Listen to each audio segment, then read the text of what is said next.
जय हिंद दोस्तों। सबसे पहले स्वागत है आप सभी का आज के नए वीडियो लेक्चर में। और आज के नए वीडियो लेक्चर में हम लोग पढ़ने वाले हैं भारत की संविधान की अनुसूचियाँ।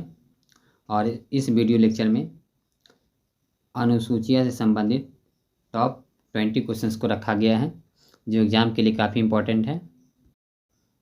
तो आप इस वीडियो को अंत तक ज़रूर देखिएगा और सभी ऑब्जेक्टिव टाइप क्वेश्चंस को कवर करने का प्रयास जरूर कीजिएगा। तो चलिए क्लास को स्टार्ट कर लेते हैं। इससे पहले दोस्तों, यदि आप इस चैनल पर पहली बार विजिट कर रहे हैं तो चैनल को सब्सक्राइब जरूर कर लीजिएगा और बेल आइकन को प्रेस करके नोटिफिकेशन ऑन कर लीजिएगा। और यदि आपको इस क्लास का PDF चाहिए तो आपको टेलीग्राम ग्रुप ज्वाइन करना होगा। वहाँ से आप इस क्लास का PDF फ्री में डाउनलोड कर सकते हैं।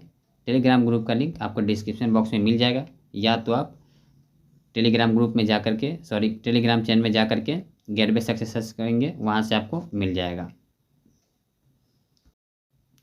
तो चलिए क्लास को स्टार्ट कर लेते हैं।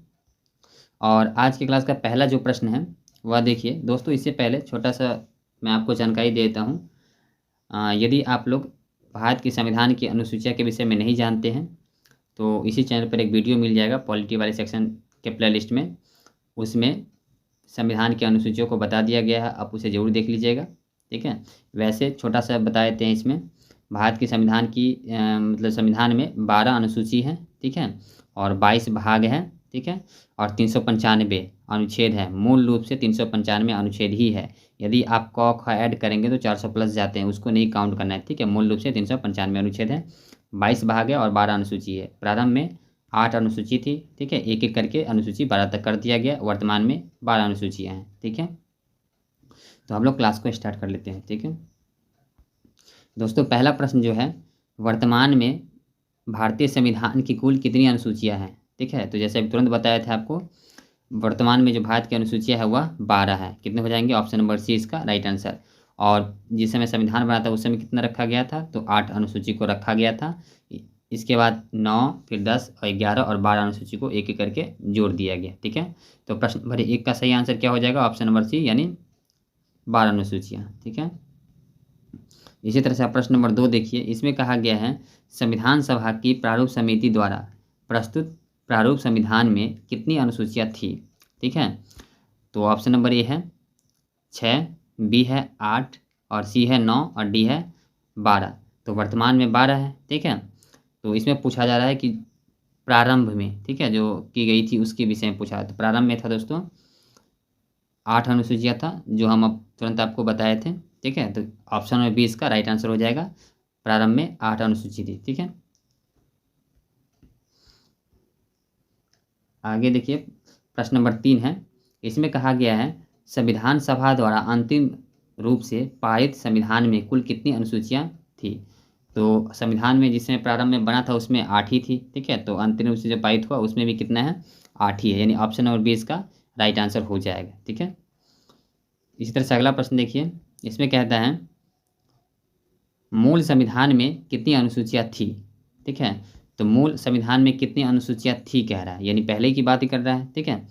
तो इस प्रश्न का सही आंसर क्या हो जाएगा? ऑप्शन नंबर ए ही होगा, यानी 8 इसका सही आंसर हो जाएगा। ठीक है। मूल संविधान में कितने थे? तो 8 अनुसूचियाँ थी। इसी तरह से प्रश्न नंबर 5 देखिए। इसमें कहा गया है कि संविधान संशोधन अधिनियम द्वारा भारतीय संविधान में 9वीं अनुसूची को जोड़ दिया गया। ठीक है। ऑप्शन नंबर ए दिया है पहला, बी दिया है दूसरा, सी दिया है 7वां और डी दिया है 9वां। तो स्वाभाविक सी बात है दोस्तों, प्रारंभ में 8 अनुसूची थी, उसके बाद क्या कर दिया गया? 9वीं अनुसूची को जोड़ा गया। तो पहला संविधान संशोधन ही हुआ होगा। ठीक है। तो ऑप्शन में इसका ए राइट आंसर हो जाएगा। ठीक है। यानी पहला संविधान संशोधन अधिनियम के द्वारा। उसके बाद देखिए अगला प्रश्न कह रहा है, 52वें संविधान संशोधन अधिनियम द्वारा 1985 ईस्वी में कौन सी अनुसूची को भारतीय संविधान में शामिल किया गया है। ठीक है। तो ऑप्शन नंबर ए है 9वीं, बी है 10वीं और सी है 11वीं और डी है 12वीं। ठीक है। तो प्रश्न का सही आंसर ऑप्शन नंबर बी हो जाएगा, यानी 10वीं अनुसूची को किया गया था। ठीक है। इसी तरह से प्रश्न नंबर 7 को देखिए। इसमें कहा गया है, 73वें संविधान संशोधन अधिनियम द्वारा भारतीय संविधान में कौन सी अनुसूची जोड़ दी गई। ठीक है। ऑप्शन नंबर ए है 9वीं अनुसूची, बी है 10वीं अनुसूची, सी है 11वीं और डी है 12वीं अनुसूची। ठीक है, तो इस प्रश्न का सही जो आंसर है ऑप्शन नंबर सी यानी 11वीं अनुसूची। ठीक है, तो आप याद रखेंगे 73वें संविधान संशोधन के द्वारा कौन सा अनुसूची जोड़ा गया, तो वो जोड़ा गया 11वीं अनुसूची। ठीक है, कौन सा 11वीं अनुसूची। अगला प्रश्न देखिए, इसमें कहा गया है 74वें संविधान संशोधन अधिनियम द्वारा भारतीय संविधान में कौन सी अनुसूची जोड़ दी गई। 73वीं के द्वारा 11वीं अनुसूची जोड़ा गया था। इसी तरह से पूछा है 74वीं संविधान संशोधन जो हुआ तो उस समय भारत के संविधान की अनुसूची में कौन सी अनुसूची जोड़ दी गई। ठीक है, तो इस प्रश्न का सही आंसर ऑप्शन नंबर डी यानी 12वीं अनुसूची को जोड़ दिया गया। किस संविधान संशोधन के द्वारा, तो 74वें संविधान संशोधन के द्वारा। ठीक है, इसी तरह से आगे का प्रश्न देखिए, प्रश्न नंबर 9 में कहा गया है संविधान की द्वितीय अनुसूची का संबंध किससे है। ठीक है, तो हम लोग जानते हैं संविधान में कुल वर्तमान में 12 अनुसूची है, तो कह रहा है द्वितीय अनुसूची जो है उसका संबंध किससे है, यानी द्वितीय अनुसूची में क्या कहा गया है। ठीक है, ऑप्शन नंबर ए दिया है राज्य भाषा में प्रतिनिधित्व से, बी दिया है भाषाओं से, सी दिया है शपथ ग्रहण से, डी दिया है महत्वपूर्ण पदाधिकारियों के वेतन से। ठीक है, तो प्रश्न का सही आंसर ऑप्शन नंबर डी हो जाएगा, यानी महत्वपूर्ण पदाधिकारियों के वेतन से संबंधित बात अनुसूची 2 में की गई है। ठीक है, इसी तरह से आप अगला प्रश्न देखिए, प्रश्न नंबर 10 में जो कहा गया है भारत संघ में शामिल राज्यों और संघ शासित क्षेत्रों का उल्लेख भारतीय संविधान की किस अनुसूची में है। ठीक है, ऑप्शन नंबर ए दिया प्रथम अनुसूची, बी दिया द्वितीय अनुसूची, सी दिया तृतीय अनुसूची, डी दिया चतुर्थ अनुसूची। ठीक है, तो इस प्रश्न का सही जो आंसर है ऑप्शन नंबर ए हो जाएगा, यानी प्रथम अनुसूची में दिया गया है। ठीक है, संघ शासित क्षेत्र का और राज्यों का जो शामिल होने का चर्चा जो किया गया है प्रथम अनुसूची में की गई है। ठीक है, उसके बाद देखिए अगला प्रश्न है हमारा 11 नंबर। इसमें कहा गया है राष्ट्रपति, राज्यों के राज्यपाल, सर्वोच्च न्यायालय तथा उच्च न्यायालय के न्यायाधीशों, संसद तथा राज्य विधानमंडल के अधिकारियों, भारत के नियंत्रक महालेखा परीक्षक आदि के वेतन के संबंध में प्रावधान संविधान की किस अनुसूची में किया गया है। ठीक है, तो ऑप्शन नंबर ए में दिया है प्रथम अनुसूची, बी में कहता है द्वितीय अनुसूची, सी में कह रहा है तृतीय अनुसूची और डी में कहता है चतुर्थ अनुसूची। ठीक है, तो इस सब का जो वर्णन दिया गया है वह दिया गया है द्वितीय अनुसूची में, जो ऑप्शन नंबर बी इसका राइट आंसर हो जाएगा। किस अनुसूची में, द्वितीय अनुसूची में, वेतन एवं भत्ते की चर्चा द्वितीय अनुसूची में। ठीक है, इसी तरह से प्रश्न नंबर 12 देखिए, इसमें कहा गया है भारतीय संविधान की तीसरी अनुसूची का संबंध किससे है। ठीक है, यानी कह रहा है भारत के जो 12 अनुसूची है वर्तमान में, ठीक है, तो उसमें कह रहा है तीसरी अनुसूची का संबंध किससे है, यानी तीसरी अनुसूची में क्या रखा गया है। ठीक है, ऑप्शन नंबर ए दिया है राज्यसभा में प्रतिनिधित्व से, बी दिया है शपथ तथा प्रतिज्ञान से, सी दिया है भाषाओं से। ठीक है, भाषाओं में आप ऐसा सा यूज करेंगे। ठीक है, महत्वपूर्ण पदाधिकारियों के वेतन से। तो इस प्रश्न का सही जो आंसर है ऑप्शन नंबर बी है, यानी कह सकते हैं शपथ तथा प्रतिज्ञान से संबंधित है। कौन सा, तीसरी अनुसूची। ठीक है, इसी तरह से अब अगला प्रश्न देखिए, प्रश्न नंबर 13 में दिया गया है संविधान के किस अनुसूची में प्रत्येक राज्यों तथा संघ राज्य क्षेत्र के लिए राज्यसभा के स्थानों के आवंटन की सूची है। ठीक है, ऑप्शन नंबर दिया प्रथम अनुसूची, बी दिया है द्वितीय अनुसूची, सी दिया है तृतीय अनुसूची और डी दिया है चतुर्थ अनुसूची। ठीक है, तो प्रश्न का सही जो आंसर है ऑप्शन नंबर डी यानी चतुर्थ अनुसूची में ऐसा वर्णन है। ठीक है, इसी तरह से प्रश्न नंबर 14 देखिए, इसमें कहा गया है निम्न में से भारत के संविधान के किस अनुच्छेद यानी एक अनुच्छेद अनुसूची का संबंध स्वशासी जिला परिषदों से है। ठीक है, ऑप्शन नंबर ए दिया है 8वीं अनुसूची, बी दिया है अनुच्छेद 370 और सी दिया है 6ठी अनुसूची, डी दिया है 250 अनुच्छेद। ठीक है, तो प्रश्न का सही जो आंसर है ऑप्शन नंबर सी हो जाएगा, यानी 6ठी अनुसूची में। क्योंकि दोस्तों अभी हम लोग क्या कर रहे हैं, अनुसूची के विषय में पढ़ रहे हैं, तो अनुसूची का ही आंसर होगा, या तो 8वीं होता या तो 6ठी होता, तो इसका राइट आंसर जो है 6ठी है। ठीक है, 15 नंबर प्रश्न में दिया गया है भारतीय संविधान में 22 भाषाओं को राज्य भाषा का दर्जा प्रदान किया गया है।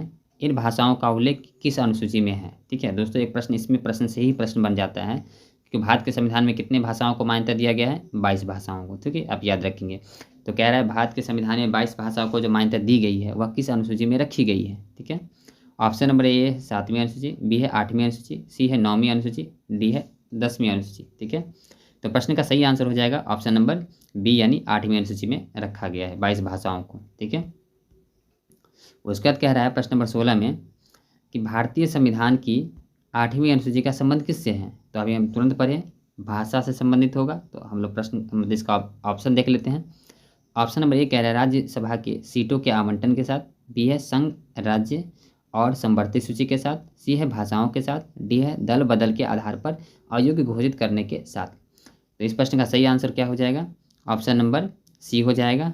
ठीक है, यानी 8वीं सूची का संबंध किससे है, भाषाओं के साथ। ठीक है, इसी तरह से अगला प्रश्न देखिए, प्रश्न नंबर 17। इसमें कहता है किस अधिनियम को संविधान की अनुसूची में सम्मिलित करने पर उसकी वैधता को किसी न्यायालय में चुनौती नहीं दी जा सकती है। ठीक है, ऑप्शन नंबर ए दिया है 5वीं अनुसूची, बी दिया है 8वीं अनुसूची, सी दिया है 9वीं अनुसूची और डी दिया है 10वीं अनुसूची। तो प्रश्न का सही आंसर ऑप्शन नंबर सी यानी 9वीं अनुसूची में। इसी तरह से प्रश्न नंबर 18 देखिए, इसमें कहा गया है किस राज्य के आरक्षण विधेयक को 9वीं अनुसूची में सम्मिलित किया गया है। ऑप्शन नंबर ए है तमिलनाडु, बी है कर्नाटक, सी है उत्तर प्रदेश, डी है उड़ीसा। तो प्रश्न का सही जो आंसर है ऑप्शन नंबर ए यानी तमिलनाडु। ठीक है, इस तरह से अगला प्रश्न देखिए, इसमें कहा गया है आंध्र प्रदेश से अलग कर एक नए राज्य तेलंगाना का गठन हुआ। ठीक है, इससे भारतीय संविधान की किस अनुसूची में परिवर्तन होता है। ठीक है, तो आप जानते हैं संघ और राज्य क्षेत्र से संबंधित जो भी परिवर्तन होता है अनुसूची 1 में होता है। तो इस प्रश्न का सही आंसर हो जाएगा ऑप्शन नंबर ए यानी अनुसूची 1 में होगा। हम लोग इसको थोड़ा देर पहले ये भी पढ़े थे। ठीक है, इसी तरह से देखिए प्रश्न नंबर 20 में, इसमें कहा गया है दल बदल के आधार पर निर्वाचित सदस्यों की अयोग्यता संबंधी विवरण संविधान के किस अनुसूची में दिया गया है। ठीक है, एक बार रीड कर लेते हैं प्रश्न को फिर से। दल बदल के आधार पर निर्वाचित सदस्यों की अयोग्यता संबंधी विवरण संविधान के किस अनुसूची में दी गई है। ठीक है, यानी दिया गया है। ऑप्शन नंबर ए है 8वीं, बी है 9वीं, सी है 10वीं, डी है 11वीं। ठीक है, तो प्रश्न का सही जो आंसर है ऑप्शन नंबर सी यानी 10वीं अनुसूची में। दोस्तों, आज का हमारा टॉप 20 क्वेश्चंस जो संविधान की अनुसूची से संबंधित है वह कंप्लीट हो चुका है।